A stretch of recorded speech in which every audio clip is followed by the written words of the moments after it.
Hello, Player One Taco coming to you live from South by Southwest here in Austin, and we are at the one, the only, Own HQ, and we are here with the big man himself, the one, the only of Insight.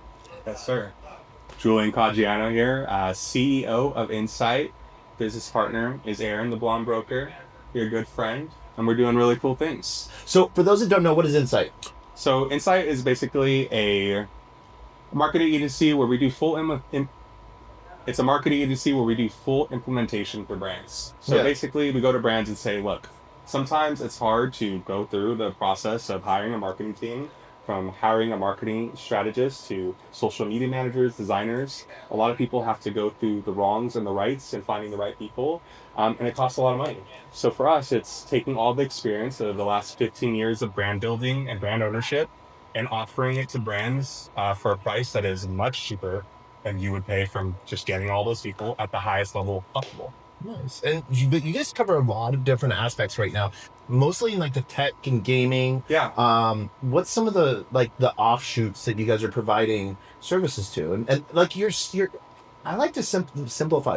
You help people tell their stories. That's absolutely right. You know? Yeah, I mean, I think it's fun. When you go through the process of building an agency, you kind of start to realize what your strengths really are. At first, we were kind of raw because we were trying to identify, we have this great network. Where does it have its best application? Is it in tech? Is it in crypto? Is it in gaming? And right now, where we've landed really is we are an agency for brands that are leading to build with community and creators. That is where our network is strongest. And so essentially what we're doing is building out strategy for those brands, whether it be connecting them with creators, but then also writing and executing all the campaigns against it. And we've had great success, honestly, doing that. So do you think so I understand the purpose of that, because usually you're wanting to send a unified message, of a unified voice of a story of a brand, of like how they're wanting to tell their story right then and there. Do you feel that like it sometimes steps on the voice of a creator, like saying, I want you to say this, or do you say like, hey, I'd like you to talk about that? Yeah. Oh man, this is a good one. This is a good topic. I always talk about authenticity with creators, because we are in the most hyper transparent ad landscape, or just advertising landscape in general, especially from a creator perspective. Most creators' audiences know when the creator is advertising. And so true buy-in from the creator is the biggest and most valuable thing a brand can ever get. So where we specialize, and we've done activations, I've done activations all my career, so has Aaron, and so is our team, is identifying true partnerships between creators and brands so that you are able to get through the brick wall that is advertising to creator audiences, which I think is actually the biggest, if not the hardest thing for brands to really do right now. And I see it because I act from both sides, right? I act as somebody that represents a lot of creators, but I also act as somebody that is working with brands that have worked with creators and gotten absolutely burned. And so that is, I think, our specialty, is that authenticity and bridging things together that actually work and make sense. Yeah. So we've seen a big shift lately in the last year, 6 months, 3 months, 2 weeks, on the the insertion of AI in both content creation and distribution, but also on the response. So like the impressions or the views. So it might not be real eyes that are viewing content. What do you see, and how do you help projects and companies navigate that? I think that's where expertise couldn't be more important, because the reality is it really depends on the demographic that you're activating in. I think one that we both understand really well, so for the purpose of this conversation, we can discuss crypto. It's extremely inflationary. What's crypto? Cryptocurrency.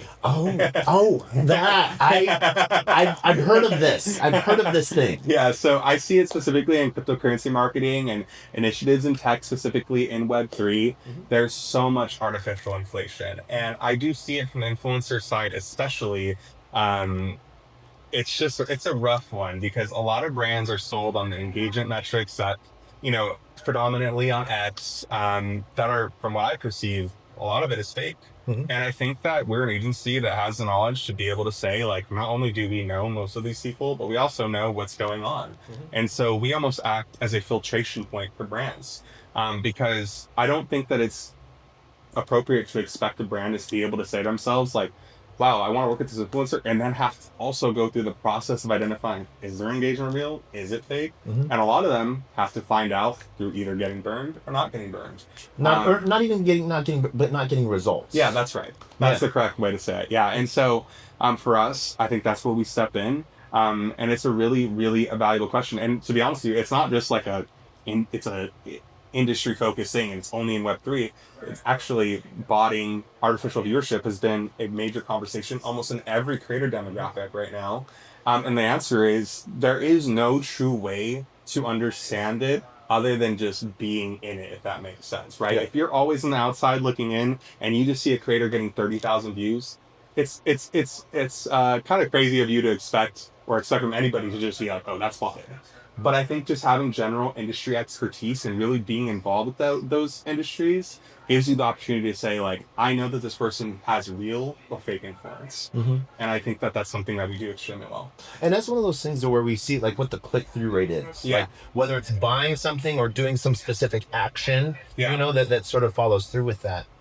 So as we've seen, there are so many social platforms. LinkedIn, Twitter, Instagram, Vine, and now Own, and there's a few others. Like, where do you see the YouTube? Where do you see the best relationship between a creator and their audience, and on the communication side, on the two-way side? Yeah, absolutely. I mean, I think that we have to look at it from two perspectives. Right now, I will say the best creator communication I've seen, and it's great because they're an early stage brand, is Own. Like, I love the fact that it has been able to scale with creators at a base level, which you kind of seen from Twitch at the start, because I was there. And honestly, I remember, like, Twitch used to be very creator focused. It really used to be. Kick even used to be. Yes. And honestly, it's arguably that they're still there, but it's kind of getting to the point where you're starting to ask yourself, like, are you really listening? Rumble, and we see the same with Rumble. Yeah, absolutely. And so,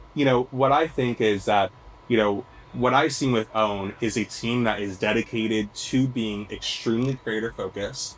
And I think the question is, well, how can you sustain that? And that's all about the people internally to the team. I'm not going to name off team members, but, like, I have gotten to sit. I'm not part of the team, but I've my questions being asked. Like how, like, what do I like or what do I don't like, but, like, seeing the internal turmoil of, am I doing the right thing? Will creators like this, or will this be better for creators to communicate with their community?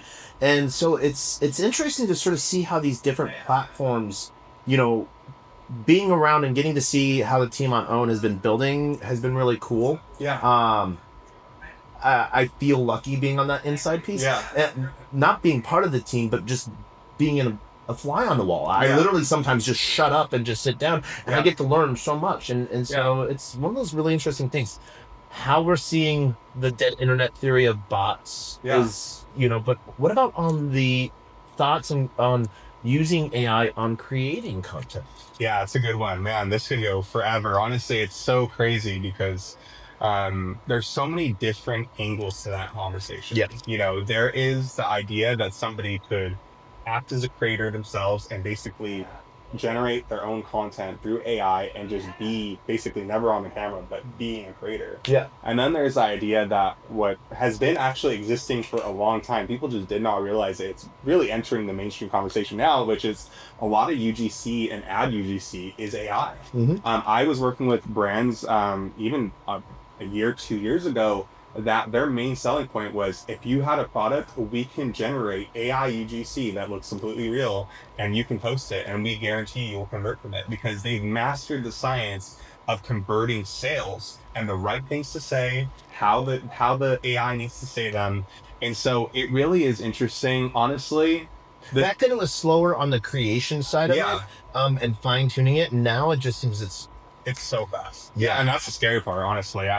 I'm like super excited about AI, and then there's a part of me like, wow, this has been extremely overwhelming, because it's really been like the last 6 months where it's like everywhere and it's normal and everybody has access, anybody can do it.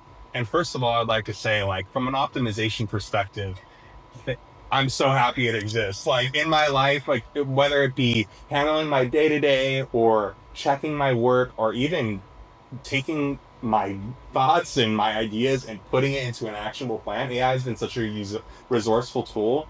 But on the content side, there's really no limit. I mean, I know creators now who are making shorts channels on YouTube, creating AI content and stories, and making tens of thousands of dollars just by posting them. And so this is really just the beginning, and it's really just going to get better. Yeah. So I like to tell people it's going to get as great as it can be, but you can never really replace the authenticity of a human being a content creator in front of the camera, having conversation and illustrating their journey and passion. I think that human aspect is always going to remain extremely valuable. Yeah. Now, Julian, as we start to wrap this up, I take it you're on X? Yes. If people wanted to find you on X and stalk you, where can they find you on X? On X, I'm Aeolus. That Can is you my spell that? Yes, I absolutely. It's AEOLUS. That is my gamer alias. Okay. But I go by Julian. That's my real name. All right. And if people want to learn more about Insight, where can they find that on X or online? Yeah, absolutely. So you can follow us on X on Insight BRND or Insight Brand. It's in all of our bios, including Aaron's. So we would love to connect, have great conversations. We're always open to just meeting great people. Even if nothing comes from it, it's fine. We can just connect, have a good conversation, and see where it goes. Amazing. And any last thoughts of South by or OWN's closing? This isn't the closing event. Is this the last? This is the last event for OWN. Yeah. Yeah. It's been an amazing week. This is my first South by. Okay. And it's been really impressive. I'm like a big value person on a network, like on events in general, because sometimes I feel like I travel and I don't really get value. Yeah. But this one has just been nothing but great networking. It's been great events as well. So I really only have great things to say about what this last week has been. I'm leaving right now, but it's actually people are flying in as we speak to continue. Yeah. So I have people coming in tomorrow. Yeah, like I'm definitely looking forward to next year, and OWN has done a great job. I mean, hosting 3 events in 1 week that's pretty intense. Yeah. For any brand. And so what a week it's been, and we have a great team, and awesome. And as always, I am Player One Taco, PLAYER, the number 1 TACO. You can find me anywhere and everywhere. But we are here at South by. We'll see you next time.